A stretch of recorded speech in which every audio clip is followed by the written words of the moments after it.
जय जगदंब नमो आदेश. मी प्राध्यापक मुकुंदनाथ आंधळे सर आपलं ह्या व्हिडिओमध्ये सहर्ष स्वागत करत आहे.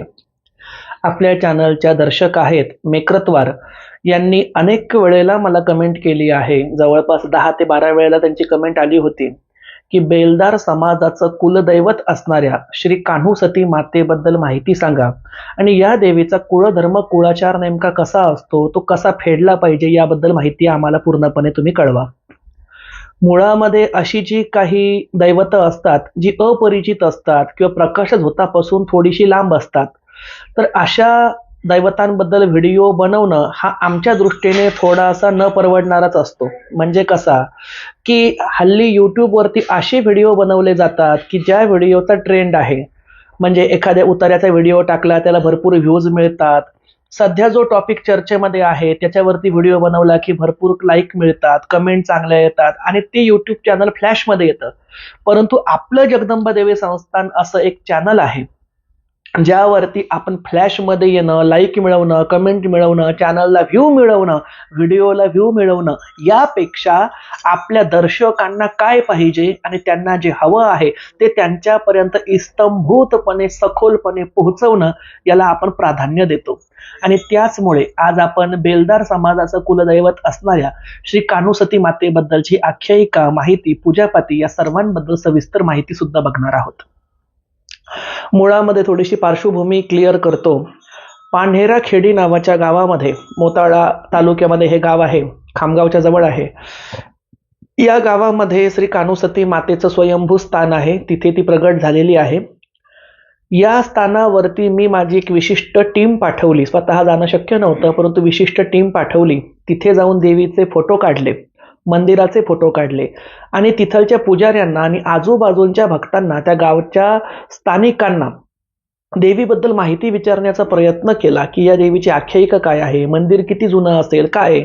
सर्वांच्या मुखामध्ये एकच उत्तर होतं की आमच्या बाप दाद्यांपासून हे मंदिर त्या ठिकाणी अस्तित्वात आहे. कोणी म्हणे माझ्या आजोबापासून आहे, कोणी म्हणे माझ्या आजोबांच्याही आजोबापासून आहे. त्यामुळे ही देवी कोण, कुठलची, कशी आली, आम्हाला हिच्याबद्दल काहीच माहिती नाही. फक्त ही बेलदारांची देवी आहे आणि बेलदारांबरोबरच इतरही 18 पगड जातीचे लोक स्थानिकचे त्या देवीला पुजतात, एवढीच माहिती तिथलच्या स्थानिक ग्रामस्थांना होती. विशेष अशी कुठलीही माहिती प्राप्त झाली नाही. फक्त जे काही फोटो असतील तेवढे आम्हाला मिळाले. त्या फोटोचा वापर आम्ही आजच्या व्हिडिओच्या थंबनेलमध्ये केला आहे. आता स्थानिकांनाच देवीबद्दल फारशी माहिती नसल्यामुळे माझ्यापर्यंत जेवढी माहिती संकलित झाली मी तेवढी तुमच्या समोर या ठिकाणी मांडायचा प्रयत्न करतो. सर्वात प्रथम येऊया देवीच्या आख्यायिकेबद्दल. बघा, बेलदार समाज म्हणजे त्या ठिकाणी खडी फोडणे, चिरे फोडणे, विहिरीचं बांधकाम करणे, जुन्या काळामध्ये वाडे, गढ्या, बुरुज इत्यादी बांधकाम करणे, आपल्या गाढवावरून चिऱ्यांची किंवा त्या ठिकाणी असणाऱ्या दगडांची ने-आण करणे, हे या समाजाचं प्रमुख कार्य. या बेलदार समाजाच्या प्रमुख 2 कुलदेवी आहेत. या 2 कुलदेवींमध्ये श्री कान्हूसती माता एक आहे, जिची आज आपण माहिती बघणार आहोत, आणि जसमाबाई हिची एक कथा आहे. जसमाबाई ही सुद्धा त्यांची एक लोकदेवी आहे. जसमाबाईला जसमा सती सुद्धा म्हणतात, जसमा माता म्हणतात, जसमाबाई म्हणतात. 3ही नावं आहेत. एखाद्या व्हिडिओमध्ये आपण जसमाबाईची कथा सुद्धा जाणून घेऊया, तिचं मंदिर कुठं आहे ते सुद्धा सांगूया. आता जसमा माता आणि कान्हूसती माता ह्या 2 यांच्या प्रमुख देवता, याबरोबरच खंडोबा, मरी माता, म्हसोबा, तुळजाभवानी या दैवतांना सुद्धा बेलदार समाज मोठ्या प्रमाणावरती मानतो. बेलदार समाजामध्ये पूर्वीच्या काळी असं होतं की गाढवावरून बिऱ्हाड एका गावावरून दुसऱ्या गावी नेण्याची पद्धत होती. या गावामध्ये काही दिवस मुक्काम झाला की पुढच्या गावाला जावं, तिथे चिरे फोडण्याचं काम शोधावं, त्या गावचं काम झालं की आणखीन 3ऱ्या गावाला जावं, अशा पद्धतीनुसार कालक्रमानं चालायची. अशामध्येच एकदा पानेरा खेडी ह्या गावामध्ये एकदा बेलदार समाजाचं एक बिऱ्हाड उतरलं. त्या बिऱ्हाडामध्ये त्या बेलदार समाजाची मुलगी होती, तिचं नाव होतं कान्हू. कान्हू लहानपणापासूनच अतिशय चंचल आणि धार्मिक वृत्तीची असावी यासाठी म्हणतोय की कान्हूसतीबद्दल ना कुठल्या पुस्तकात माहिती आहे, ना कुठल्या ग्रामस्थांना माहिती आहे. आता आपण इथे फक्त तर्क लावूनच त्या ठिकाणी तिच्या स्वभावाचा किंवा तिच्या स्वभाव वैशिष्ट्यांचा अनुमान लावू शकतो. पण तिने जे पुढे सती जाण्याचं दिव्य केलं त्यामुळे ती धार्मिक वृत्तीची नक्कीच असेल. तर अशा ह्या धार्मिक वृत्तीच्या असणाऱ्या कान्हू नावाच्या मुलीचा विवाह बेलदार समाजामध्येच एका कुटुंबामध्ये एका मुलाशी लावून देण्यात आला. आता त्यांची आडनावं काय होती, तर माझ्या अनुमानानुसार, मी गॅरंटेड सांगू शकत नाही, एखाद्या वेळेला कान्हू सतीच्या आई वडिलांचं आडनाव सेलार येऊ शकेल आणि ज्या आडनावामध्ये तिचं लग्न झालं, ज्या मुलासोबत तिचं लग्न झालं त्या मुलाचं आडनाव एखाद्या वेळेला पवार असू शकेल असा माझा अंदाज आहे.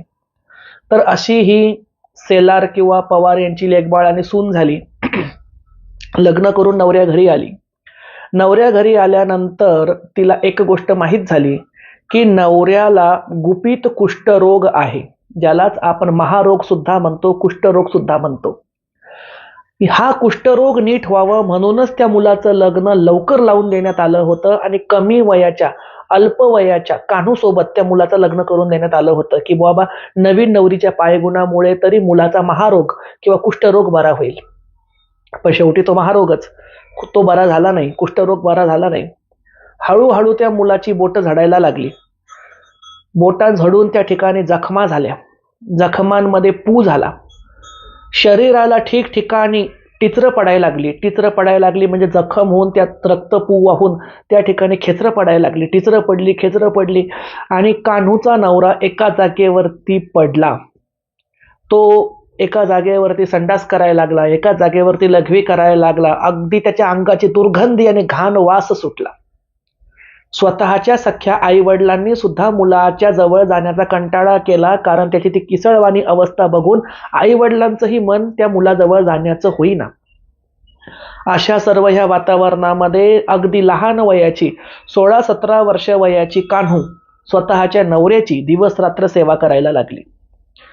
नवऱ्याचं शरीर गरम पाण्याने पुसून काढणे, त्याच्या शरीरातून निघणारा पू, रक्तस्राव साफ करणे, त्याची संडास लघवी उचलून फेकणे, त्याला आंघोळ घालणे, त्याला गरिबीचे 2 घास करून खाऊ घालणे, त्याची सेवा करणे, दिवस रात्र ती बिचारी सती साध्वी नवऱ्याच्या सेवेला लागली.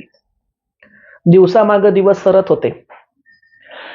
हा 4 दिवसांचाच पाहुणा आहे हे घरच्यांना कळून चुकलं होतं, त्यामुळे मुलगा जगण्याची आशा त्यांनी सोडून दिली होती.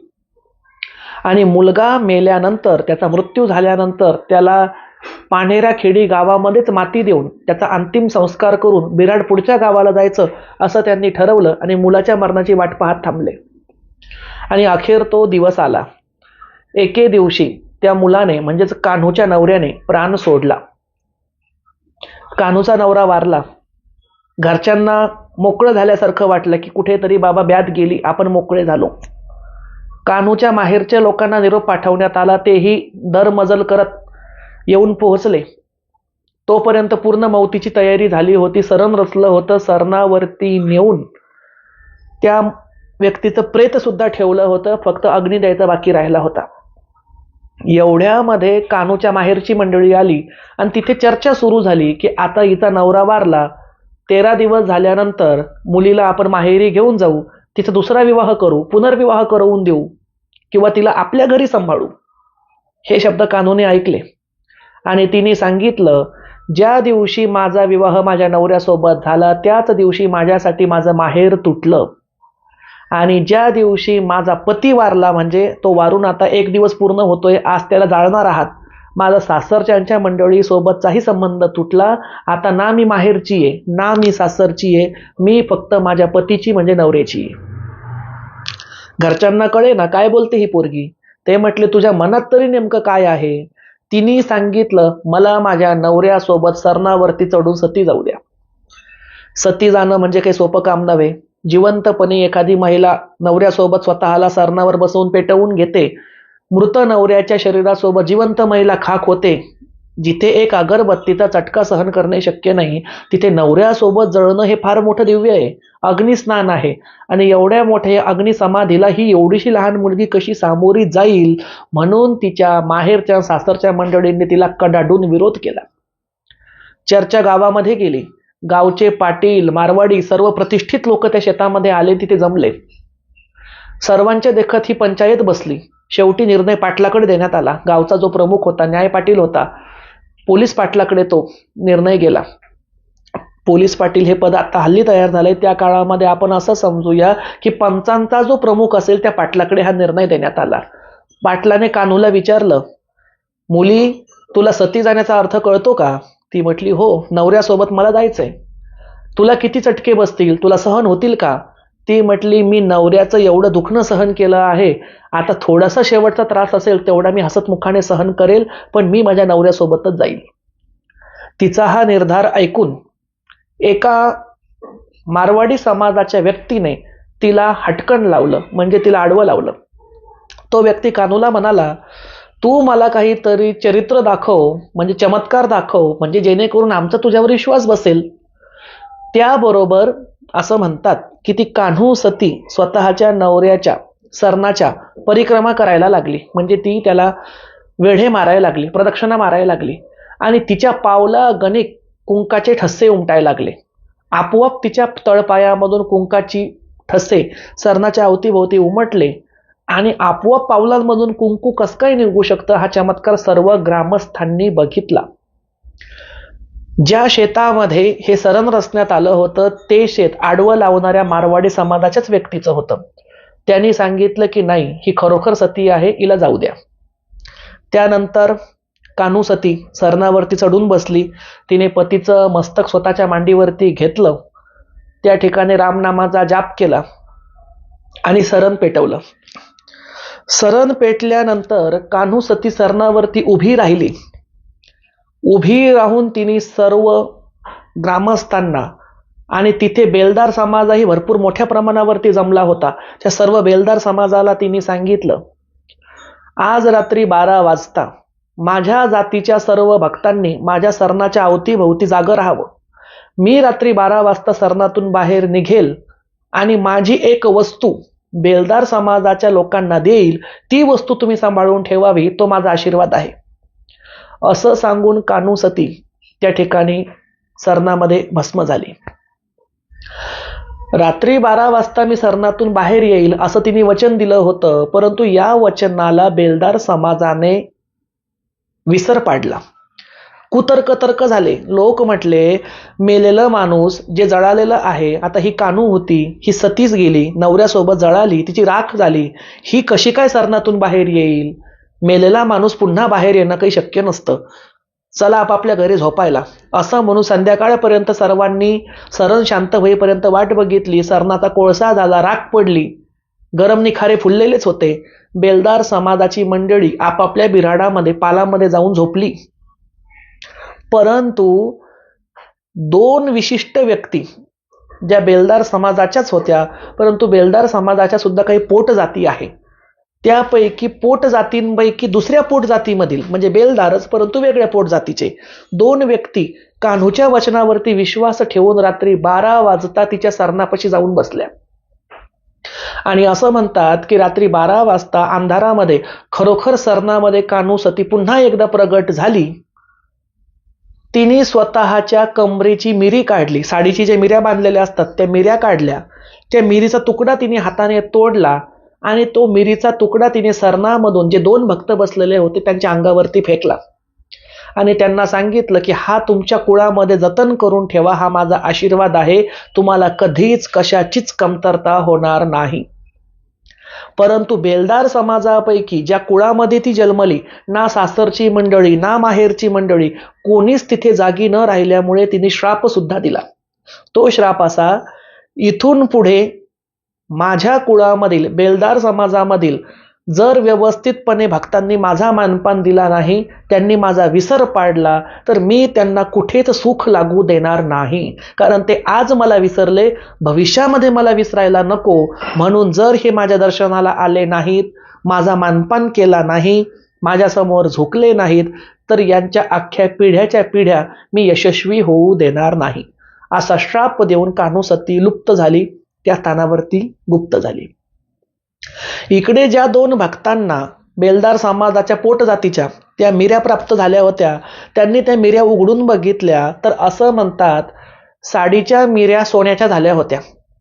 सोन्याच्या बनलेल्या मिऱ्या त्यांनी घरामध्ये नेल्या, स्वतःच्या संदुकामध्ये ठेवल्या, त्याची पूजा ते करायला लागले आणि आजही त्या मिऱ्या त्या कुळामध्ये संरक्षित आहेत असं मानण्यात येतं.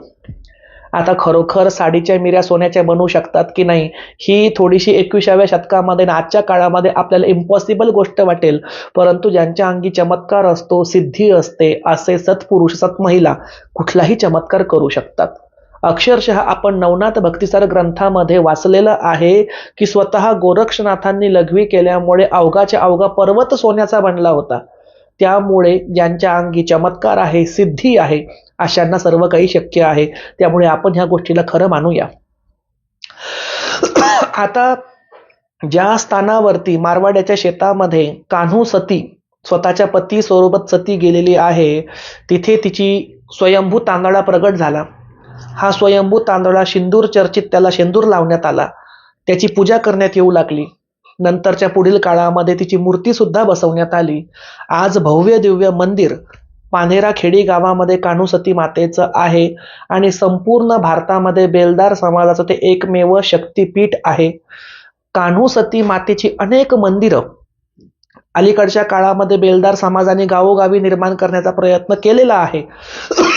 परंतु मूळपीठ जे आहे, मूळ स्थान जे आहे, ते पानेरा खेडी हेच आहे. आता येऊया ह्या देवीच्या मानापानाबद्दल.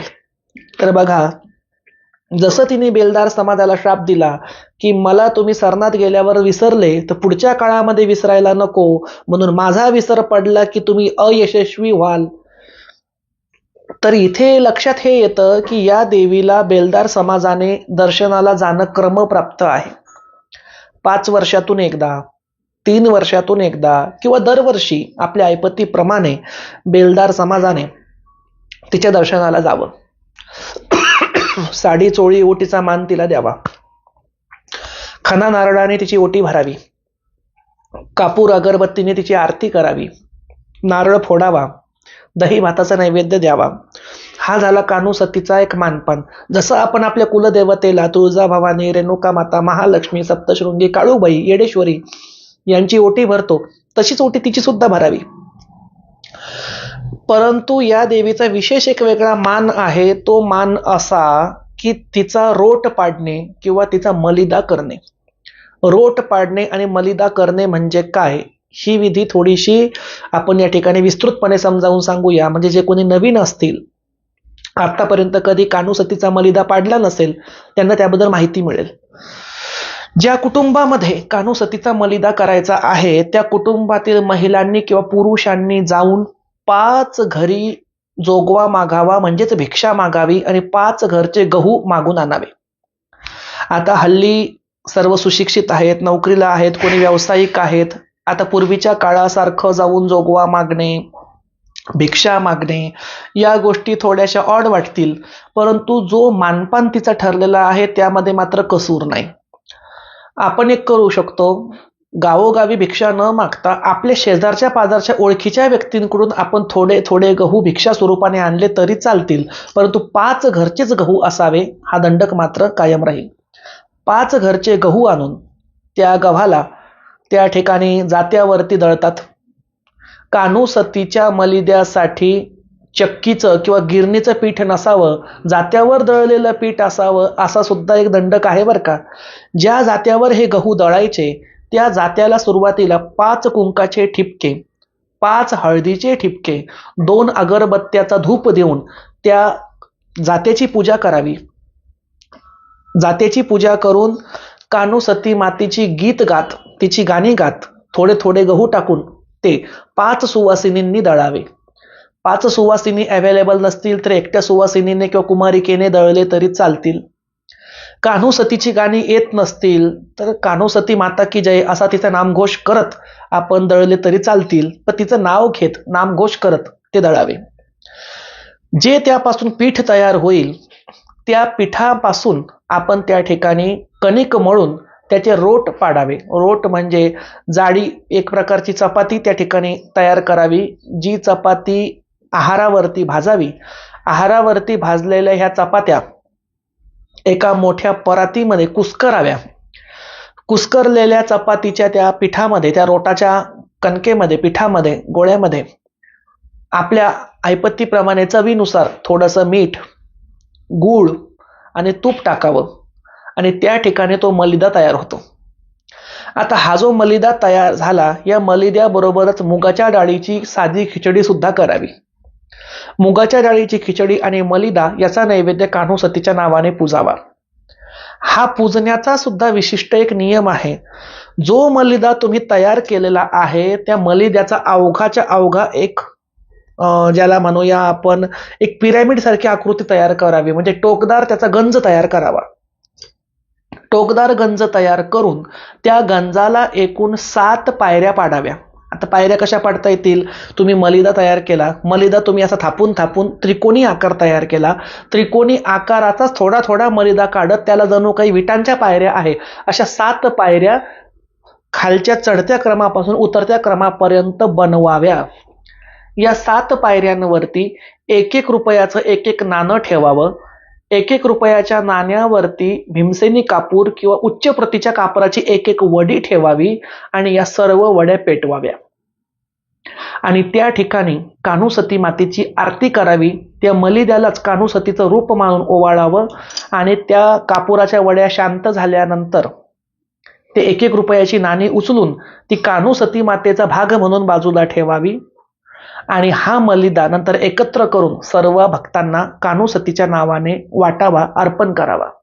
हा विधी तुम्ही मूळ खेडी पान्हेरा या ठिकाणी जाऊन कान्होसतीच्या मंदिराच्या शिवारामध्ये सुद्धा करू शकता, तिच्या मुख्य मंदिरामध्ये सुद्धा करू शकता. ते अधिक योग्य राहील. परंतु ज्यांना तिथे जाणं शक्य नाही ते स्वतःच्या घरी सुद्धा कान्होसती मातेच्या फोटो समोर हा विधी करू शकतात. ज्यांच्याकडे कान्होसती मातेचा फोटो नसेल त्यांनी जो आपण मलिद्याचा ढिगारा तयार केला आहे, गंज तयार केला आहे, ढिगाऱ्याला आमच्या इकडच्या सिंदखेड राजा पट्ट्यामध्ये गंज म्हणतात. गंज म्हणा, ढिगारा म्हणा, शंकूसारखी आकृती म्हणा, यालाच कान्होसती मातेचं सरण मानण्यात आलेलं आहे. ज्या 7 पायऱ्या तयार केल्या, ज्यावरती 1-1 रुपया ठेवून आपण कापूर पेटवला, या 7 पायऱ्या म्हणजे तिने सरणाची केलेली परिक्रमा आणि सरणावर बसून ती सती गेल्याचं प्रतीक आहे ते, आणि तो तिचा प्रसाद आहे. ज्यांच्याकडे फोटो असेल ठीक, फोटो जर नसेल तर काय करावं? तर आपल्या घरामध्ये असणाऱ्या पश्चिम दिशेच्या भिंतीवर, लक्षात ठेवा पश्चिम दिशेची भिंत, पूर्व दिशेची नाही, पश्चिम दिशेच्या भिंतीवरती 7 कुंकाचे टिळे लावावे, 7 हळदीचे टिळे लावावे आणि त्यालाच कान्होसती मातेचा रूप मानून त्याच्या समोर हा विधी केला तरी सुद्धा चालतो. अशा पद्धतीनुसार हा कान्होसती मातेचा मलिदा पाडण्याचा विधी आहे. मुगाच्या डाळीची खिचडी सुद्धा तिला दाखवली जाते आणि तिची आख्यायिका जेवढी मला समजली किंवा प्राप्त करता आली तेवढी या ठिकाणी मी सांगितलेली आहे. मी तुम्हाला गंमत सांगतो, या देवीला अतिशय उग्र मानण्यात येतं, चिडखोर मानण्यात येतं. ती पावली तर भरभरून देते, परंतु जर तिचा कोप झाला तर ती प्रचंड नुकसान सुद्धा करते, असा अनुभव काही भक्तांना आहे. त्यापैकी मी नावं या ठिकाणी सांगणार नाही, परंतु 2 केसमध्ये हा अनुभव मला स्वतः आला. 2 व्यक्ती माझ्याकडे आल्या, त्या माझ्यासमोर बसल्या. त्या व्यक्तींच्या कुळावरती कान्होसतीचा प्रचंड कोप झालेला होता. त्यापैकी एक व्यक्ती तर बेलदार समाजाची होती. तर मी त्यांना विचारलं की बाबा तुमचे जुने पूर्वज कान्होसती मातेला जात होते का? ते म्हटले हो, आमचे आजोबा वगैरे वडील लहान असताना ते सांगायचे की आपली कान्होसती माता आहे, पण आम्ही आता इकडे मुंबईला स्थायिक झाल्यामुळे आम्ही कधी त्या देवीचं नावही ऐकलं नाही, तिला जाऊन कधी बघितलं नाही, पण आमची आजी लहानपणी सांगायची, आम्ही तेवढं ऐकलेलं आहे. मी सांगितलं असा असा मान करा. त्यांनी जाऊन तो मान मुंबईवरून ते खेडी पान्हेराला गेले आणि त्यांनी तो मानपान केला आणि चमत्कारिक दृष्ट्या 1-1.5 महिन्यामध्येच त्या व्यक्तींच्या घरातील सर्व अडचणी सॉल्व्ह झाल्या. हा एक अनुभव आम्हाला आला. दुसरं उदाहरण मला ते आलं ते चर्मकार समाजाच्या एका भक्ताकडून.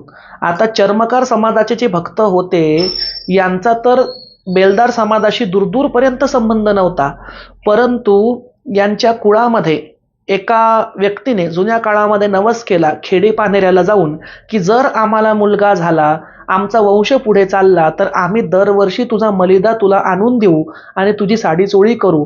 कान्होसतीच्या आशीर्वादाने त्या चर्मकार समाजाच्या कुटुंबामध्ये मुलगा झाला.